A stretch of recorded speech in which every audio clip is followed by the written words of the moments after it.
College of Nursing. I sure wish I was in this setting that my background has today. So this is like perking me up a little bit on this Thursday afternoon. So she already kind of told us we will be talking about chronic inflammation today. But before we get into that, I always like to give a brief intro of who I am and why I'm doing this today. So I'm at the College of Nursing. I've been here since 2018. I've taught many clinical groups. But outside of that, before I became an instructor, I worked with patients with a lot of inflammatory disease processes and was actually their infusion nurses. And so I've got a pretty good understanding whether it was in clinical and we were taking care of some acute and chronic illnesses or that long-term chronic inflammation. So this is going to be a fun topic to go through today. I always think it's more fun when we have a theme. So our whole theme is going to be about calming that flame of chronic inflammation. So lots of flames on the slide, lots of firefighters. So let's have a little bit of fun today. So we're going to hit three main objectives as we kind of move through this hour. So the first is we will take a tiny bit of time just going over what inflammation even is and the differences in that acute and chronic. Then we're going to kind of talk about what does that look like in your body and what role does it play in your other chronic diseases? And then we'll get into the meat and potatoes, which is our roadmap to, okay, we know what it is, but now what do we do about this chronic inflammation? So we've come up with a fun little roadmap for you as well. So I want this to be as interactive as we possibly can, all online and probably, eating our lunch as we're doing this. So throughout the presentation, I will have some chat challenges.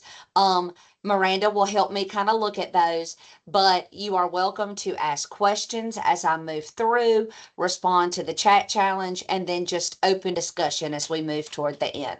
So we're going to start with a little chat challenge, a quick little question. So I want everybody to think when you're just out and about in the world and you hear the word inflammation, what do you immediately think of? Is that A, an acute injury, swelling, right? Do you think of B, chronic diseases? Or are you thinking about nutrition and diet? So foods you eat, C. Or D, am I trying to trick you in this moment, right? So kind of just whatever first comes to mind, start dropping that in the chat. Okay. Now, I am not that mean. I'm not going to trick you right out of the gates.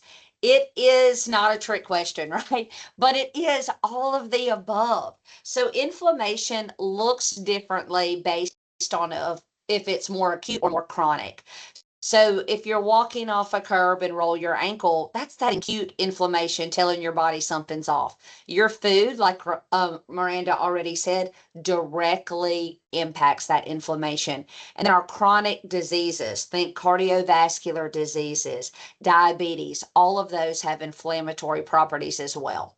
So, a brief overview of what inflammation is in the simplest terms possible. Think about inflammation as your body's home security system. So, probably most of us all have some form of home security, right? We have those Ring doorbell cameras that go off 20 times a day. So, at your home, that security system's whole purpose is to detect a threat and then tell you, hey, something's trying to come in that shouldn't. That is exactly what inflammation does for the body. It's the body security system. It detects a threat and then it responds by providing that widespread inflammation in the body. And it's just trying to tell you, hey, something is not right. So it can be very obvious, right? Like we just said, you stepped off a curb in the wrong way and you rolled your ankle and sprained it. It's swollen, it may be discolored, you have pain there. That's obvious, right? Very easy to detect that, hey, something happened to my ankle. But the dangerous kind of inflammation is that chronic inflammation that a lot of times is just invisible until it is not. So think about in cardiovascular disease, right? All of those arteries in your heart, the plaque is silent. it builds up and it builds up and it builds up until it occludes an artery and we have a heart attack, right? Same thing with your type 2 diabetes. You gradually build up this resistance, this insulin resistance, until we have inflammation. So, what is the difference?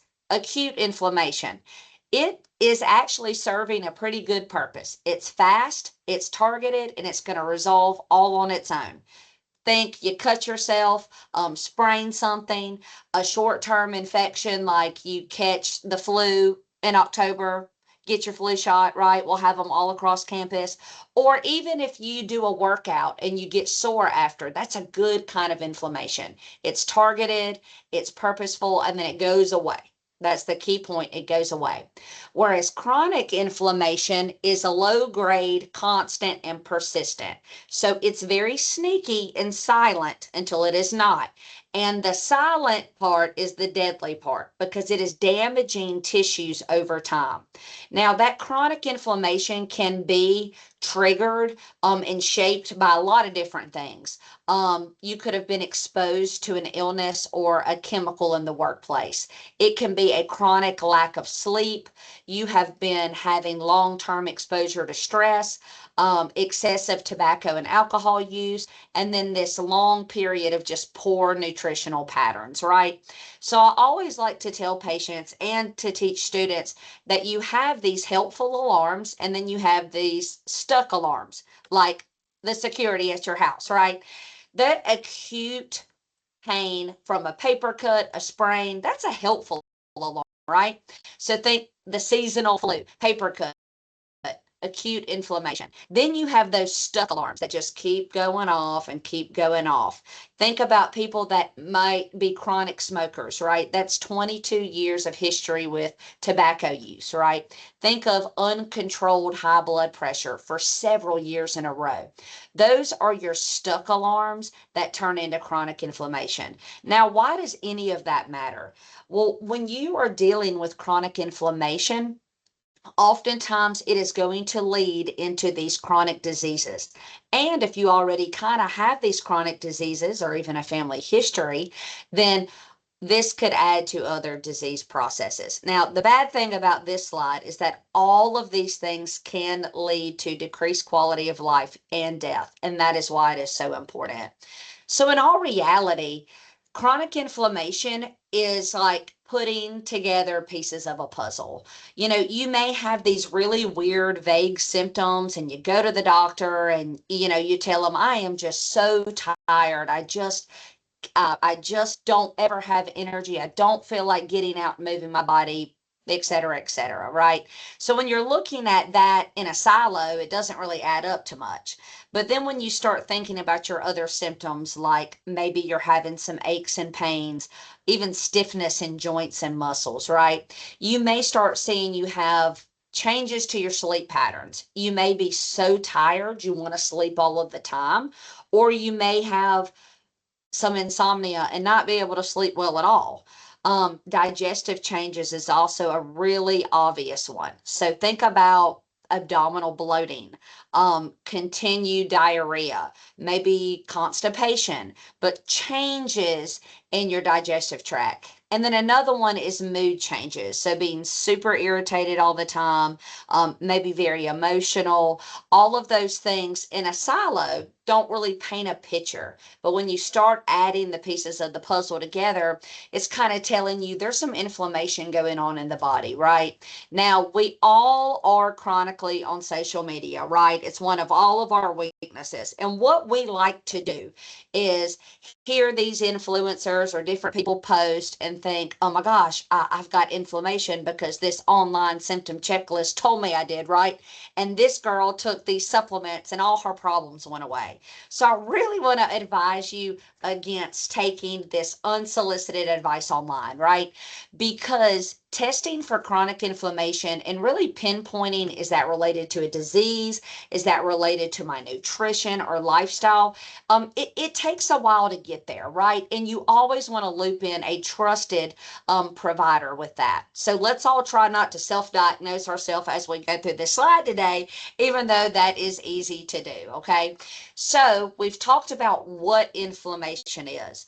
The rest of our segment, let's really hone in on, okay, now what do I do about that? So we're going to look at this through two lenses. We're going to look through it the lens of our nutrition, okay, our food intake, and we're also going to look through it through our lifestyle, and hopefully make some positive changes.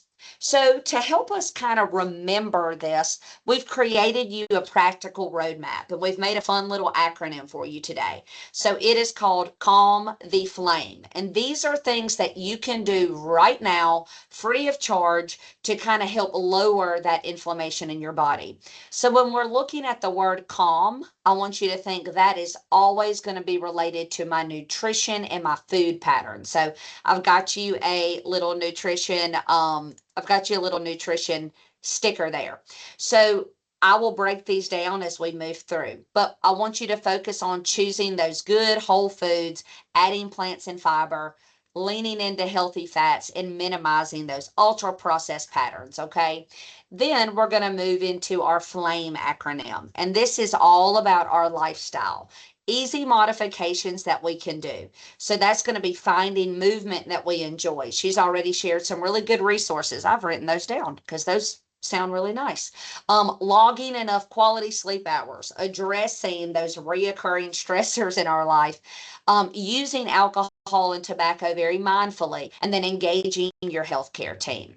So remember, our CALM acronym is all about our nutritional and food patterns. So let's kick it off with what's obvious, right? Now, I know that we all know we need to be choosing more whole foods, right?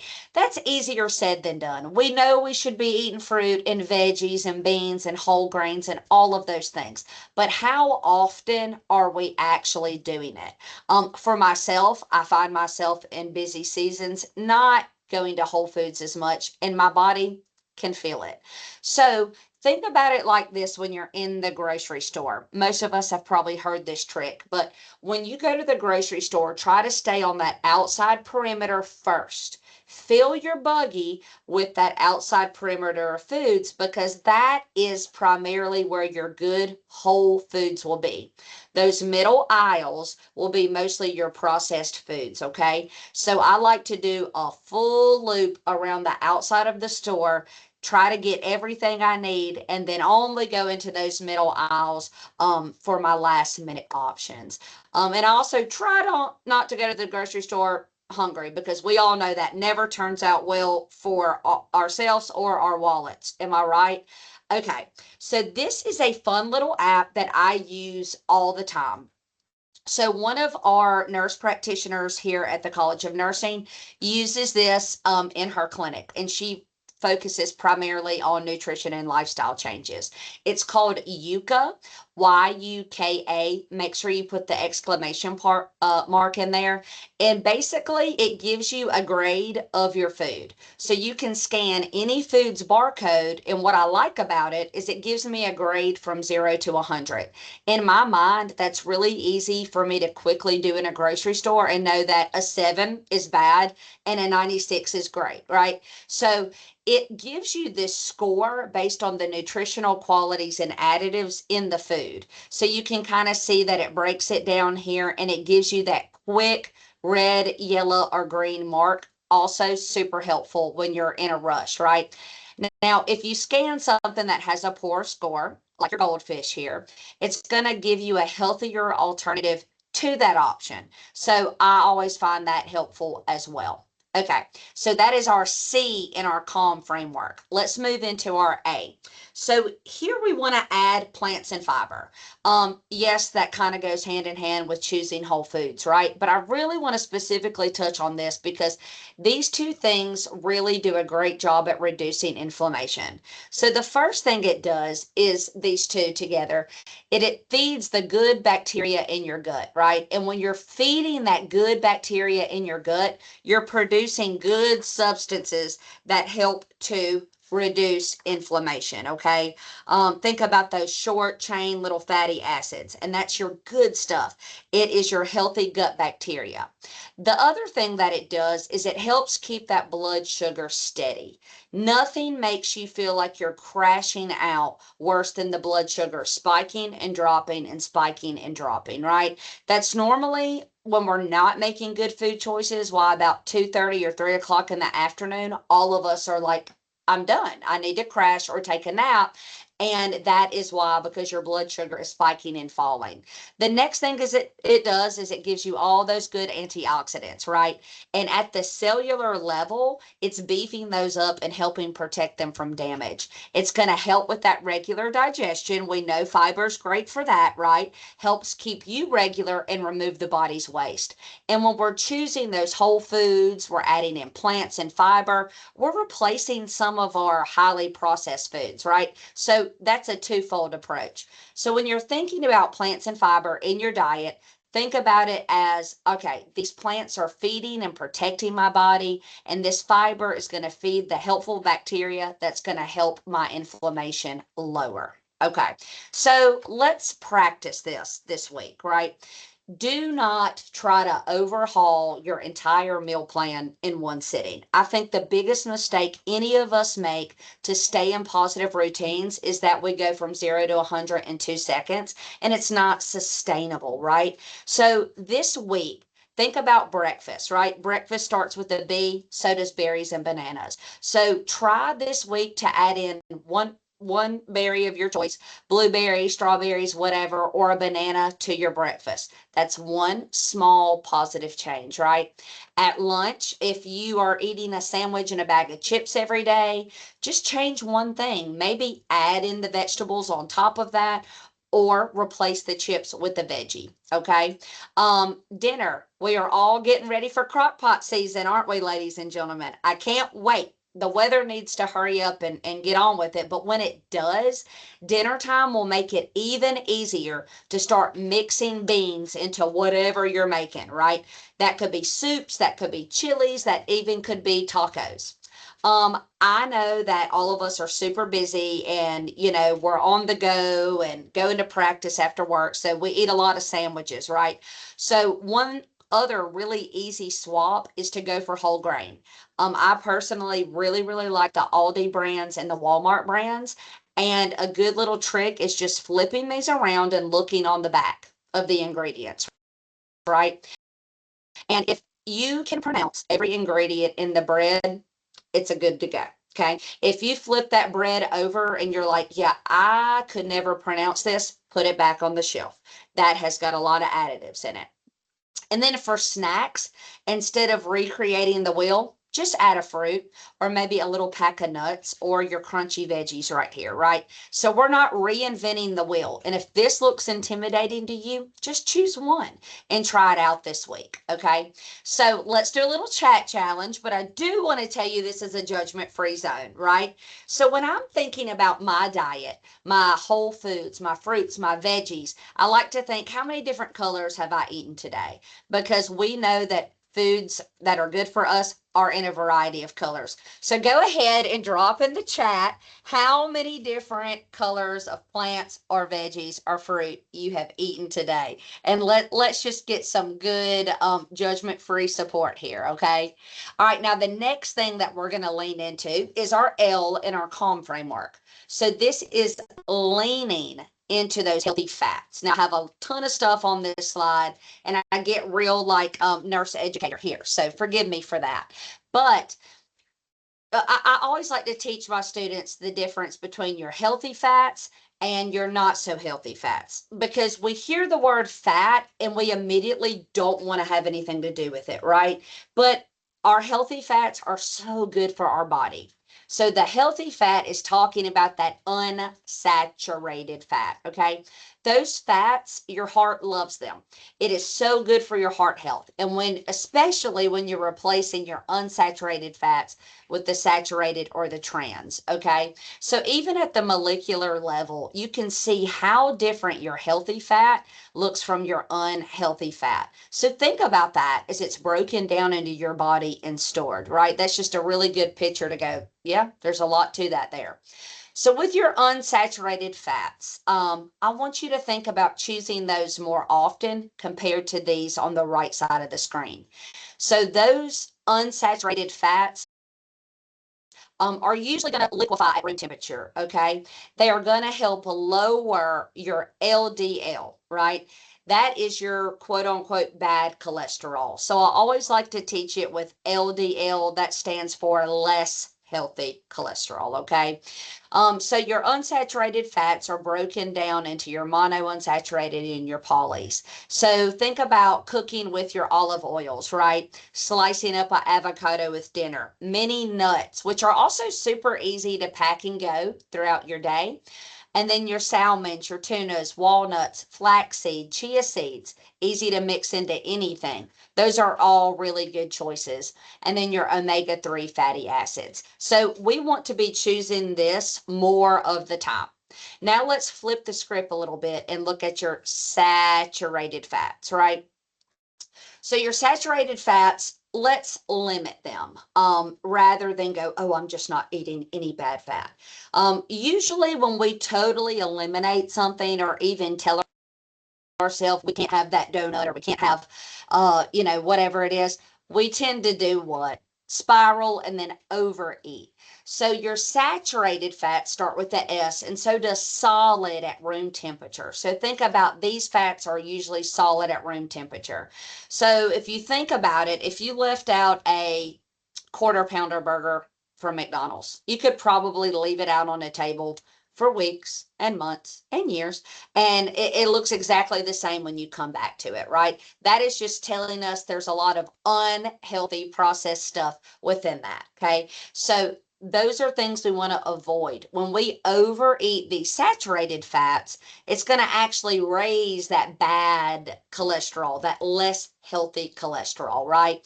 And when we do that, we're increasing our risk for a slew of things, but primarily those cardiovascular risk. So what are those saturated fats? Well, all the things that we put in a casserole in the South, right? Things that we really need to try to limit. Your butters and lards, fatty or processed meats like your canned chicken and things like that. Full fat cream cheese, sour cream, right? Things that are in every tailgate dip in Alabama. So these type of things, you may want to try to replace with like a cottage cheese, coconut palm oils, and then obviously our fried foods, pastries, desserts, all of that obvious stuff. So how does choosing the healthier fats help? Right? Well, it does turn down the body's inflammatory response in comparison to its friend, the saturated fats that turn it up, right? So eating those healthy fats just help to create those chemical messengers that go out to the body that kind of dial back that tone of inflammation. And again, it's going to help support those cell membranes and protect and line the heart and the blood vessels, okay? And it's going to also help your body absorb the vitamins and your antioxidants from all those whole foods we're going to start eating, okay? So this is where our giveaway comes into play. This is a really great book. It's called The Inflammation Spectrum, and it's just helping you find food triggers and reset your system. It's by Dr. Will Cole. He also has a really good podcast that I enjoy specifically, and he talks about a range of things. So, if you have time or on your drive home, tune into his podcast and see what you think. So more often, our goal is going to be choosing olive, canola oil, other liquid plant oils, nuts, seeds, avocados, that sort of thing. Less often, not totally eliminating, but less often, we're going to grab those foods high in saturated fats, okay? Okay, now we're getting to the end of our calm, and that's M, which goes hand in hand with what we just talked about, minimizing our ultra processed foods. We know these aren't good for us. We know we can flip around the label on the back and we can't pronounce anything on it. If we can't pronounce it, our body doesn't recognize it, right? Meaning it can't break it down. It's not good for us, right? All of these things on the screen we know aren't great for our body. Now, I really want to emphasize minimizing the pattern of those foods, not the joy. Okay. So I'm not saying totally eliminate that, right? But more often lean into your healthier options. I am a soda girly. It is my downfall. I love soda. I love diet soda. I know it's not good for me. I went from a pattern of probably drinking 4 sodas a day down to my one treat a day and using a zero sugar option. So I just started off really slow in replacing one of those sodas with a flavored water, right? And now, like at my lunchtime, I know that I'm going to do a water with lemon instead of a Dr. Pepper. But I don't eliminate it altogether on my drive home in the evenings when you pick those kids up and they're screaming and crying and fighting, and I need something positive. I have my little sweet treat. So just minimizing that pattern, right? When you're building your food, like your meal plan for the week, just try to build in a variety of different things instead of set frozen meals. When you want something sweet, guys, this day and time, there is flavored yogurt for everything. I mean, you can get s'mores flavored yogurt and this. Now, use your Yuka app and check the score on it, but you can get a lot of healthy options of yogurts to kind of replace that sweet treat. But also kind of plan your treats, right? So every Friday when I pick my kids up, we go to Dairy Queen. It's a non-negotiable. They look forward to it. And I used to feel so guilty about, oh my gosh, I don't need to have this, or I wouldn't have it, but then I wanted it. So while they get their ice cream, I may get a small mini little blizzard, not an extra large. I still get to enjoy it with my kids. That's something that we do together, but it doesn't kill my calories and it doesn't kill my meal plan for the day, right? But I'm not getting one every day. That's a planned treat that we enjoy as a family, right? And then less often, we're going to go to those things that we just know aren't good for us. So, one of the things you really have to change is the mindset around your nutritional patterns. Let's get rid of the all or nothing mentality, right? Because that leads us into this spiral that we never really come out of. So that is everything with nutrition. Now we're going to switch gears to our lifestyle and we're going to use our fun little acronym FLAME. So the first thing that we're going to talk about is the F in FLAME, and that's finding movement that you truly enjoy. I say this all the time. If you hate it, it ain't it. Okay. I am not a runner. I have friends that do 5Ks and all of this thing. That sounds miserable to me. And I have tried to run. I tried to do the Couch to 5K app and all of this, but I hated it. And I came up with every excuse to not do it. What I do like to do is dance, and I like music. So Zumba is my jam. I enjoy that. I know that I will do it, and I don't feel like I'm quote unquote working out. I also love to just walk. My goal is 7 to 10,000 steps a day. Some days I go way over. Some days I barely hit 7. But I know that that's something that I like. I like to pop in a podcast or an audiobook and give myself 20 to 30 minutes. So Casey Duncan knows that she will do that movement. That may not be fitting for you or your husband or your wife. So you got to find something that you like. Now, we know when we're moving and we're grooving, it's improving that blood flow. It actually is going to help regulate that blood sugar so you won't feel the rise and crash. And we know it's going to help us with the excess body fat. But on top of that, it's going to release all those good chemicals that we need, right? It's going to give you some endorphins and some serotonin and some dopamine. So easy ways you can incorporate this is literally going on a quick walk around your building on your lunch break. Maybe you like to swim. We have indoor pools at the rec or different centers around town. Walking with a buddy, Zumba, yoga. Even simpler than that, getting outside and playing with your kids or walking your pet. Other small things that you can do is just choose more movement than not. Instead of taking that elevator in your building, take the stairs. You don't have to do it every time, but just once, change it out once a day. That's a positive change in the right direction. Parking farther away from your destination and getting some extra steps in. Easy, right? Start small. Walking around your building for 5 minutes today is better than 0 minutes at all, right? A lot of people in our building have started using their walking pads under their desk. Raise the hands if anybody has a walking pad. And a lot of us have gotten standing desk. That has been a game changer for me. I don't have a walking pad yet, but I get up and walk the building, but I do have a standing desk. And it just helps my body move a little bit during the day. This is another book that I really enjoy. It's on audio book as well, but it's called Tiny Habits, and it is talking about how those small changes snowball for big effects. So in all your spare time that you have, you might want to check that one out too. Okay, the L in flame is a logging enough quality sleep. When we sleep, it's like hitting the restart button on the computer. Simple as that, right?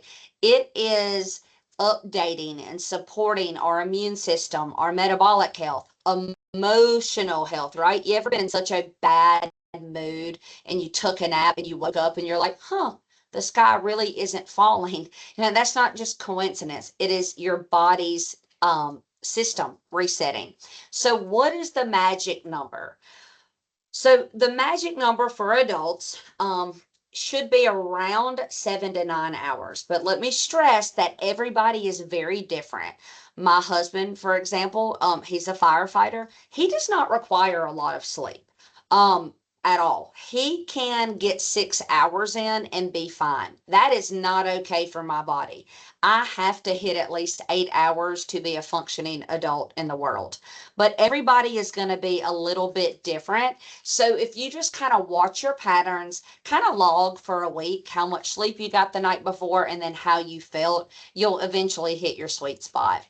So with your sleep, again, changes don't happen overnight, but one really easy thing you can start doing this week is just start making your sleep routine more routine, right? Do the same thing every night. And our bodies and our brains really like routine. They like to know what's coming.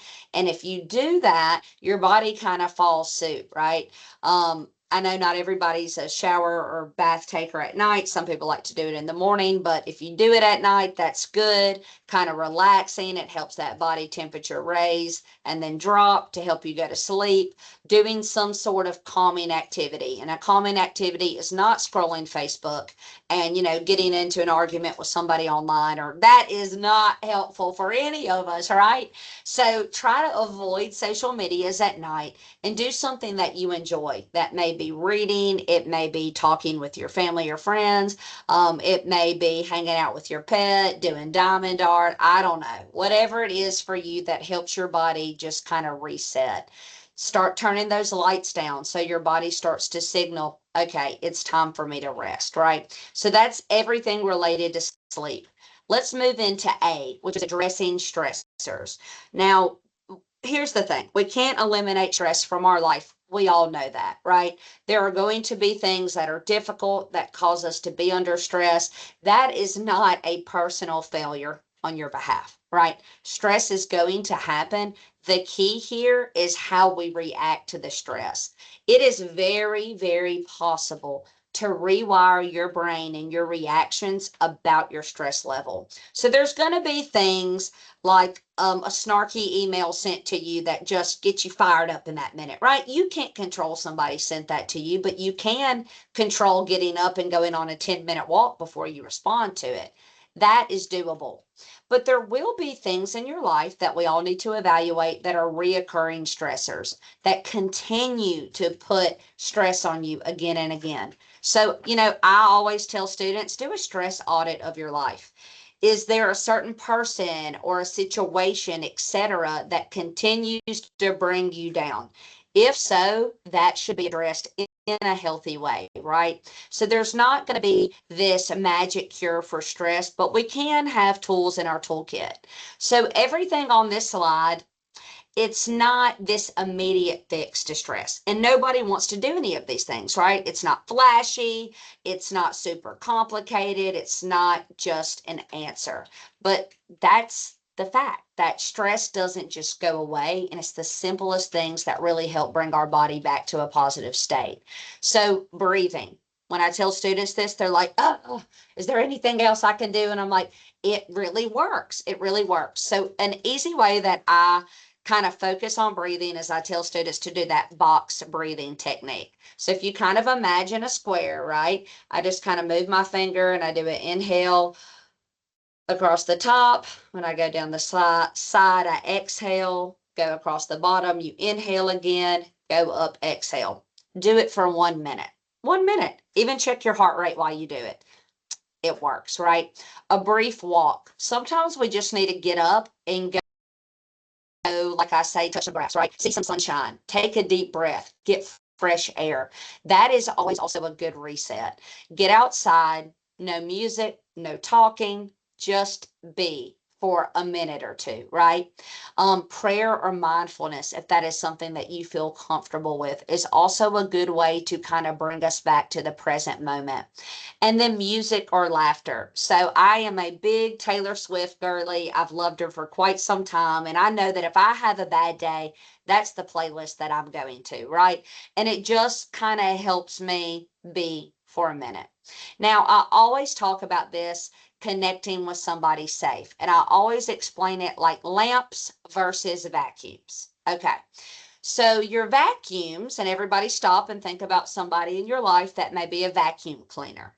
That means that when you are around that person, they suck your energy away. And I know we can all think of one. Let's not name it in the chat. This is not that kind of lesson. But just think about that. Think about somebody when you're around them. The world is always falling. It's negative. You start feeling yourself be stressed, and the life is sucked out of you. Okay. You all have that person in your mind. Now think about your lamps in your life. Your lamps are people that when you plug into them, you immediately feel better. They bring joy to your life. They speak life into your life. It could be a horrible situation, and your lamps are the people that are like, we're going to be okay. Let's work together. Let's talk about that. Now, how different do you feel when you're with your lamps versus your vacuums? That can make a big difference in your stress. So think about that. And then lastly, professional support. Counseling is such a huge part of my life that I enjoy. And we have so many resources right here at UA for faculty and staff and students that you can use, because sometimes just talking to somebody who's not in your situation is so helpful and reassuring. Now we're getting into our M of our flame, and that's mindful use of alcohol and tobacco. You can see here, I didn't say eliminate. I've been a nurse for quite some time, and let me tell you, a patient has never stopped smoking because I've told them, do you know that cigarettes are really bad for your lung health? Not one. Okay. People do not like to be told they cannot do something. So on this slide, I'm just encouraging us all to look at our use of alcohol and tobacco and make mindful choices, right? We know tobacco and vaping aren't great for us, but I want you to just start thinking about what it would look like to change those habits. Change can be super hard. Lean into your resources, lean into your people, and start thinking about it as more mindful use. If you do drink alcohol, we all know that less is always better. And when you are choosing your alcohols, and you got to do it, if you have to do it, you're doing it in a group setting, you may think, well, what alcohol is a more healthy option? So when you're looking at spirits, anything clear is a better option, like your vodkas, gins, tequilas, and then red wines are also a healthier option. The biggest key takeaway is never use either one of these as your total stress relieving crutch, right?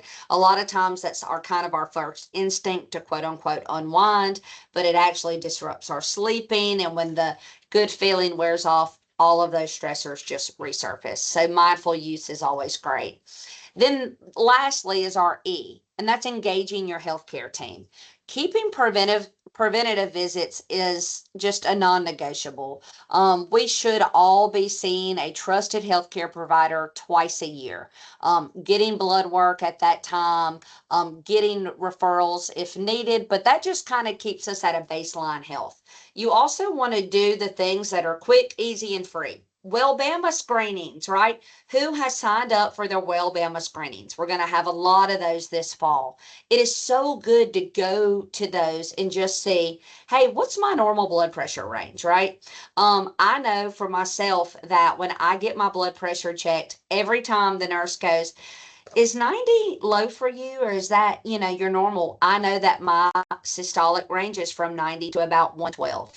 If it's over that, I know that's a major change for me. So knowing your normal is good. Go ahead and getting those cholesterol and glucose levels checked is always a plus. So doing those preventative visits, check out your Wellbama screening this year, and all of those things. Now, you may be saying, well, Casey, I'm going to incorporate all of these changes, but I did that. I've made all these positive changes, but I'm still having problems. At that point, it's time to really engage your healthcare team. I always say that nobody's a better advocate for you than you. Right. You've got to kind of keep a record of these things, because when you go to your provider and you say, well, I'm tired all the time, that doesn't tell them a lot, right? So you want to keep a pattern of when this is occurring, how often it's occurred, the severity. So I tell my patients, I tell my students, keep a diary of symptoms. Open up your notes app, right? Keep a diary of when it happens, how severe it is it interfering with everyday life, medications you're on, and that sort of thing. And then when you do go to your provider, they're better able to make a plan. Okay, so really quickly, when you do go to your provider, some of the common inflammation tests that they may order, and I'm just going to kind of tell you so you're aware of it, are a CRP and an ESR. Now, neither one of these are just, oh, I got a diagnosis right then. These are just markers, right? So your CRP stands for your C-reactive protein. And what that is your liver makes it when your body is undergoing inflammation. It is not specific at all. It's not going to tell you where the inflammation is. It rises super quick and it drops super quick. So an elevated CRP is just a clue. It's not the whole picture. The next thing they may do is your SED rate, as you may hear it, but that's your erythrocyte sedimentation rate. So when they draw your blood and put it in a test tube like this, they basically measure how quickly the red blood cells settle. If it's faster, that's saying, hey, there may be some inflammation in the body. So you can see neither one of these tells me, oh, there is inflammatory cardiovascular disease. It's not going to do that, right? It's just giving you a starting point, and then combined with your assessment and in other labs, you can get referred to a specialist. So just a recap of our Calming the Flame, and everybody can have access to these slides to refer back. We want to really go through this as a twofold approach: our nutrition patterns and our lifestyle patterns. So the last thing that we're going to kind of talk about is the challenge that we have for ourselves this week. We are not overhauling our entire life from this one presentation, right? Let's all just try one thing. Another good point is, unless you write it down, you're probably not going to do it. I bet everybody's got a sticky note right in front of them that they can write down their challenge and put it on their computer for the week. So you can kind of follow the prompt I have here, but you're just going to write, this week I will do blank at blank time on blank days. So for an example that I have for myself this week I will take a 10-minute walk around the nursing building after I check my email for the AM and the PM on Monday, Wednesdays, and Fridays. That is tiny enough that I will repeat that, right? I am not making it so impossible for myself, right? So some things you may do this week is adding that fruit or veggie, taking the 10-minute walk, protecting one's sleep behavior, or even practicing a 60-second reset. Okay, so I'll leave you with this. I always like to have a theme. So we are really leaning into the fire, stop, drop, and roll theme today, right? So I want you to stop chasing perfection and stop trying to overhaul all your habits in one sitting. right? I want you to drop one negative habit for this week for one positive habit, like I did with my Dr. Peppers at lunch. And then I want you to roll that habit and repeat it the following week. And those little habits rolled up will actually have a good snowball effect and help you get through. So I will kind of close out now and kick it back to you, Miss Miranda, for any questions, thoughts, concerns.